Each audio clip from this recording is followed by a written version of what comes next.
Hi, and this is going to be the second video on my battery swap on my Ryobi 42-inch 100 amp mower. In this video I'm going to cover removing the battery tray and the steps that takes. It's fairly simple. There's plenty of videos out there that have already done this, and I apologize for the quality of my video. I'm going to recap the steps here very quickly. And also at the end of the video, I'm going to spend a little more time on my battery support box that holds the tray when I slide it out. For the battery removal, there's just a few steps that we got to take to get this out. But very quickly, there's 4 screws on this back panel that come out. These 2 up here and these 2 in here. In the video, I took out a couple of screws on the side. You don't have to take those out. After this panel comes out, you got to wiggle it. You got a couple clips up here holding it in, and there's a couple hooks down here, but just wiggle it around, you get it out. After this is off, there's 2 bolts and nuts that get removed to take the bumper off, and then there's going to be 2 bolts with spacers that hold the tray to the frame of the mower. Then we're going to come over here, and this cover comes off. Push these snaps in and pull up on them while you're pushing the snaps in, and this cover should come off. And in here you've got 2 Phillips head screws that come out right here and here. One's holding the main battery cable connection, and this little box here, and then this bolt here, which is a long bolt and goes all the way down to the frame. All these bolts I've talked about are 13 millimeters, and the 4 screws on the back are T30 Torx or star bits. And then later on, when you take the panels off here for the instrument panel, those are also T30 screws.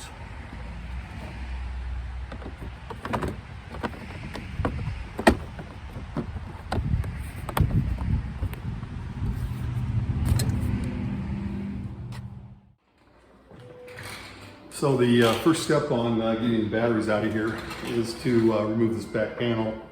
We're going to use a T30 Torx or star bit.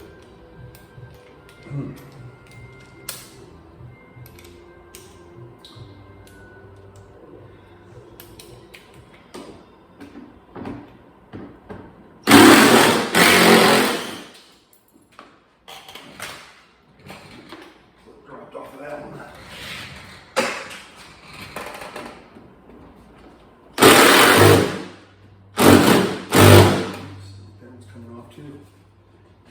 These 2 here on the sides.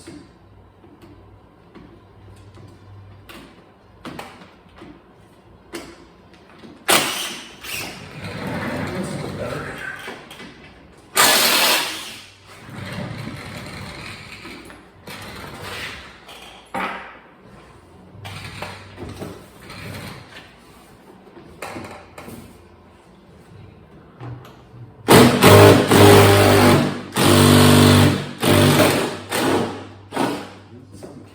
Something broke.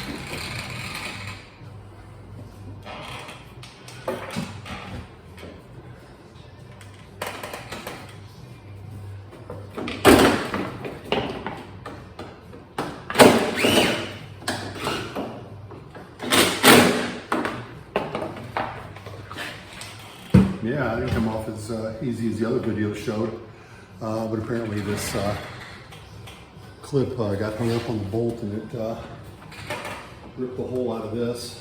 So I'm gonna have to be careful putting that back together. Ow. I need a pair of pliers for that. All right, anyway, next we got to take this bolt and nut off, and let me go get those tools.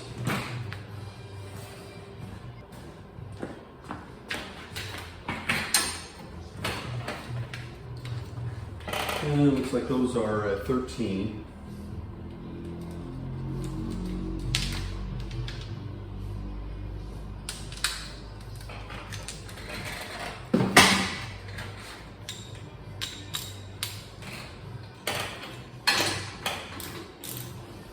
Not 13 bolt.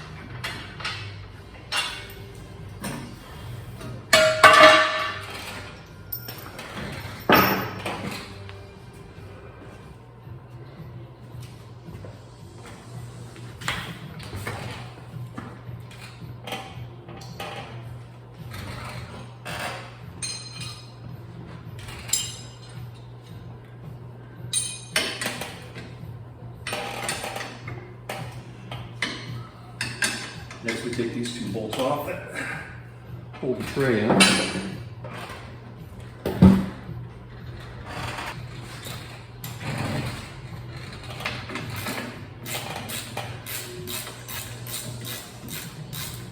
The nuts are welded into the frame, so you have to remove the bolts.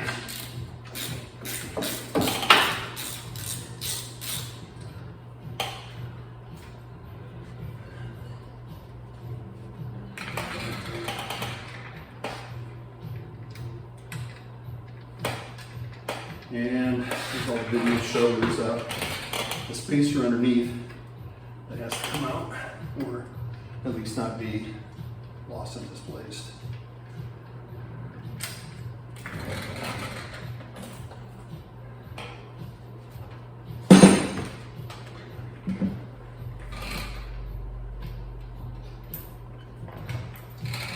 Here's the one spacer. Here's the other spacer.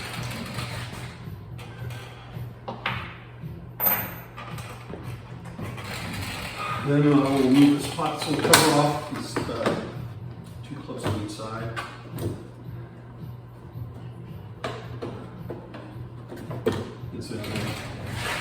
You may already know this, but there's a lot of information related to the mower on there, battery, some replacement parts, part numbers. Set that aside. Next, couple Phillips heads.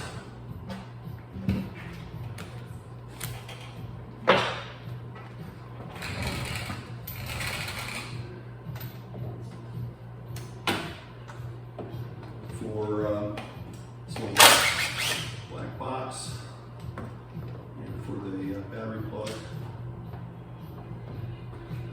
Use that screw.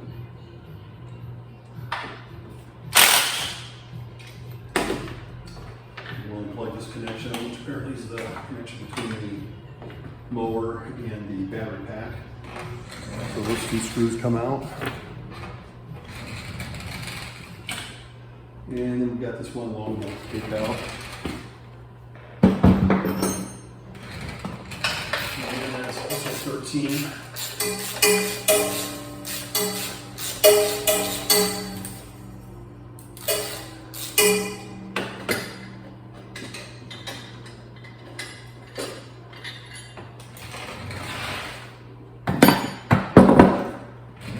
So, we can get things correct. We also have this cable connection here. Got to push a little clip down so it comes out of the hole in this one. I believe that is a 3-wire connection. Let's get that out of the way so we see what's going on. Then I think I'm going to give this thing a tug. Oh. There we go. It's heavy.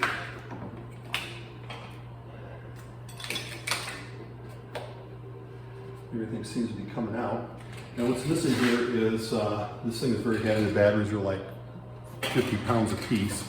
So it's about 200 pounds sitting there. So you need to have some sort of a platform or something you can slide this out on, or you got to have 2 men and a boy to help you get these batteries out of here. So I wanted to get it this far so I could measure the height from here to the floor. And I've got some extra wood, and I'm just going to make a little box platform to slide this out on. So I'm not messing around with some loose blocks or something like that. If I was just going to take it out this one time and was sure I wasn't going to have to take it out, because the lithium batteries are half the weight, that'd be a little bit more manageable. But the whole discussion or the whole concern about heat in the winter, even though this will be stored inside, it's not a heated garage, but it generally stays about 10 degrees warmer in here, but there's a pretty good chance it could get down to negative 14, in which case I'd have to watch it and either turn some heat on in here or throw a heating blanket on or something. So anyway, I'm gonna go make a box and I'll be right back. All right, now I'm back. Went ahead and made up a little box. I had some leftover 2x6s from a redecking project, and so it's womanized or treated lumber. So it's suitable for hacking up for something like this and then leaving it outside and not have to have any storage space for it. What I did was got the batteries out far enough so you can actually get a measurement off of this thing. And the tray is about, it's about 28 by 14, and it's about 10.5 inches off the ground. So I made this thing 10.5 inches high, made it out of 2x6s. It can be, it's actually two 8-footers, and you can make this thing, but you can make it with whatever you want or however. This is pretty much overkill. Put together a little plan here. Now what else I did was I thought I'd try this, and I just put a little angle bracket on here and cut it off. And I'm going to see if I can get that hooked underneath the frame of the mower to hold this thing in place so it's not squirming around on me while I'm messing around with this thing. So I'm going to slide this thing back in. See if we can get this in there.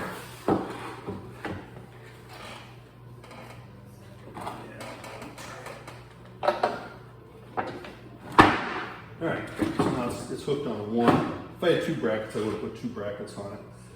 So anyway, that kind of keeps this thing from moving around too much. So now we'll go ahead and give this a pull.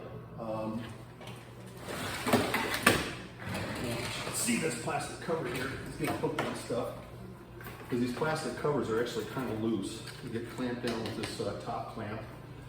You got to watch out for this wire here. That wants to get caught in the cover. So that's out of the way. This is staying there, so we're actually sliding this whole thing out from underneath there.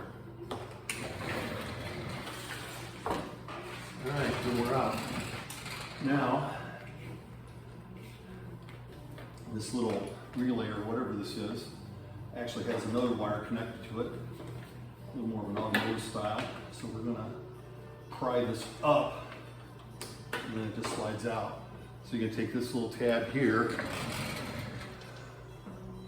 and pry up on it, and then it just slides right out. So this is the piece that was bolted on over here like this. And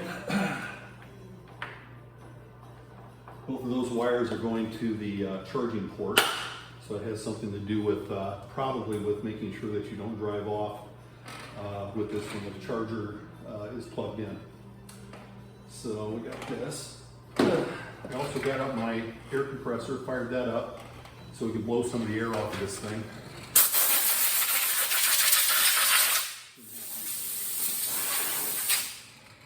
All right, got that all cleaned off.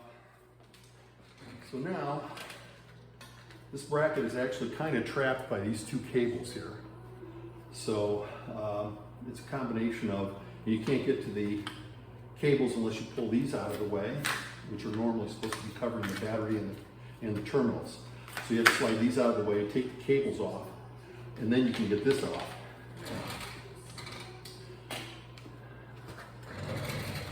So,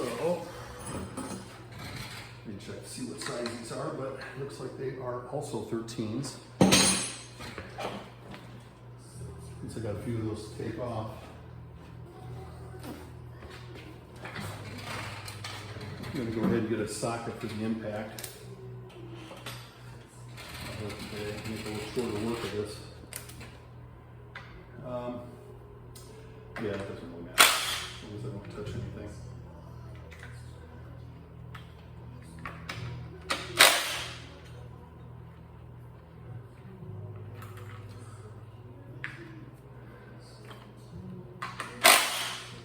And you can notice that the black covers and the red covers are all color coded, hopefully to keep us from cross connecting to something, I guess.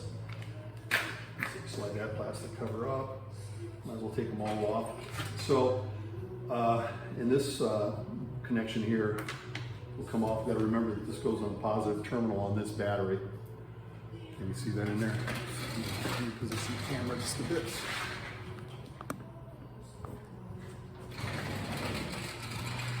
So there's an extra attachment wire connector here. So it has to go back on this positive terminal for that battery.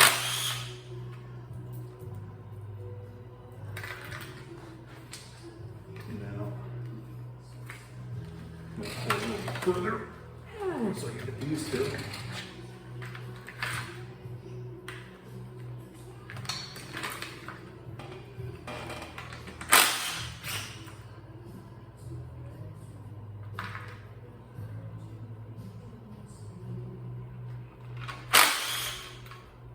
Now each of these connections, I'm careful where to set this down, I got a lot of exposed terminals. Each of these terminals has a single bolt with a lock washer and a washer. Now it looks like they're stainless steel, very durable. So after we got the connections disconnected, then this bracket can come right off.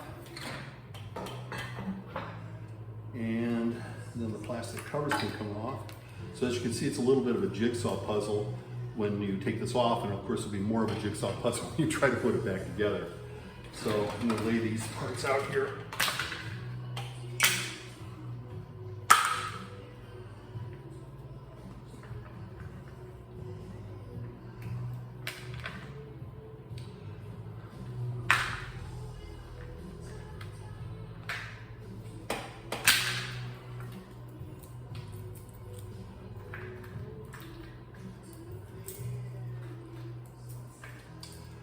Keep all those bolts and washers together.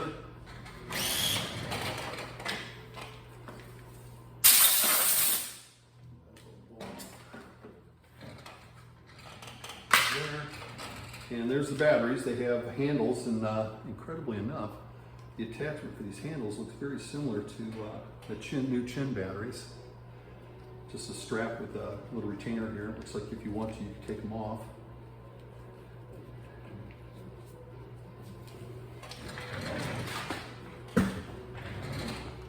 This over here, there's a reminder to put that on.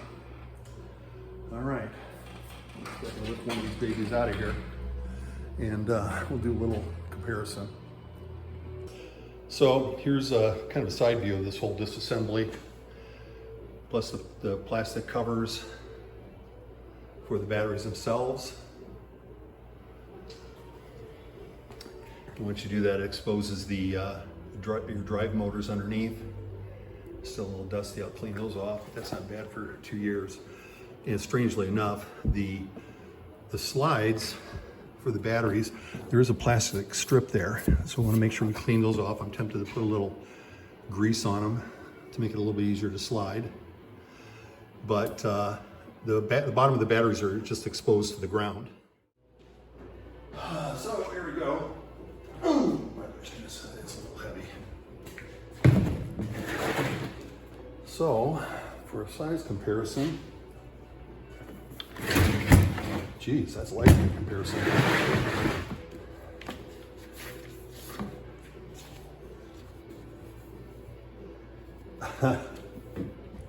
Wow. They are like exactly the same size.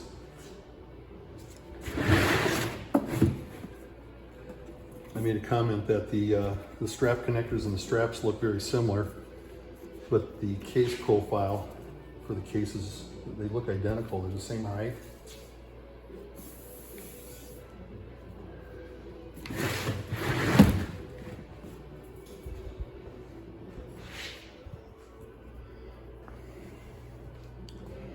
Batteries are exactly the same length, same width, same height. It looks like these batteries are going to fall right into the tray. And another thing is that this here has got a couple bolts on it. I think this is just a spacer. It's not actually a clamp or anything like that, so you don't have to remove those two bolts and the spacer. And then it looks like the batteries are still going to just drop right in there. So here's that battery table box that I made. And as I said, it's made out of 2x6s. 2 8-footers will do it. You could probably make it out of 2x4s, but I happen to have the 2x6s laying around. And just a bunch of 2.5-inch screws. I got some hex head screws here, and then for the smoother surfaces, I went ahead and used just regular Phillips head screws. Not a lot of them. So there's really nothing critical about the cuts here. There's you can use a circular saw or a chop saw. I used my chop saw to make this. The critical piece was, as you remember, we wanted this height to be 10.5 inches. So it's just below the slide height of the battery tray. So each of these is 1.5 inches. So to get 10.5 inches, then we needed this to be 7.5 plus 3 inches makes 10.5. So I needed 4 pieces of this length. And then to make this little box here with the 7.5, these 2 pieces here are 11 inches. And they can be 10.5 inches, 11.5, it doesn't really matter, because as I said, this is the only critical cut that you've got to do, and you got to make those 4 pieces. These here, you want them to be all the same size, but chop them off at whatever length you want. So you need 4 of these pieces, 1, 2, and then 3, 4 for this box. So then go ahead and screw these 2 boxes together, and that's fairly easy. A couple screws in each end just to hold it together. Then on the top and the bottom, these pieces here, I made them 28 inches long. And once again, you need 4 pieces. And you can make them longer, shorter, doesn't matter. If you use the 8-footers, according to my calculations, each 8-footer, you have about 3 inches to spare. So when you measure it out, mark up your 8-footer in the lengths you need. And then you take these 2, screw them in, and then put these 2, screw them in. And then the bracket that I did, that little hook to hook onto the mower, so this is the top, and this is a little metal bracket that I bolted on, screwed on with 1.25 inch screws. So I had this angled bracket, and I cut a piece off of it here, made it a little bit shorter than the overall 10.5 inch height. So it clears anything here, but there's enough there to hook onto. There's an angle bracket on the bottom of the mower. So that concludes this video for removing the batteries out of the mower.